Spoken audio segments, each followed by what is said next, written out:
Il y avait des dizaines d'ateliers, mais j'ai dû choisir. Un peu comme dans un buffet, alors moi, j'ai en pris deux. Je te raconte les premiers. C'était animé par Maïka Sodarji et Josiane Cossette, deux filles qu'on voit souvent dans l'espace public. Leur atelier, comment participer au débat public contre la droite. Sauf que, intéressant, elles n'ont jamais donné leur définition claire de la droite.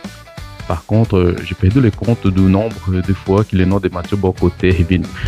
Bref, mais l'idée principale était super claire. Les mots qu'on utilise dans les débats publics façonnent l'opinion. Si les chroniqueurs imposent leur vocabulaire, tôt ou tard, ça finit dans la bouche des politiciens à l'Assemblée nationale. Et selon elle, pour que les idées progressistes résonnent plus fort, pas d'attaque personnelle, exposer les mécanismes du discours et aussi simplifier, imager et surtout assumer les discours progressistes. La deuxième partie de l'atelier, c'était plus concret.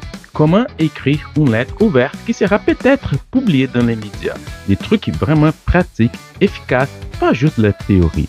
Et là, elle sort les gros canons. Antonio Gramsci, oui, le philosophe marxiste italien, selon lui, le pouvoir ne tient pas juste à la police ou loi ou l'armée, mais au consentement.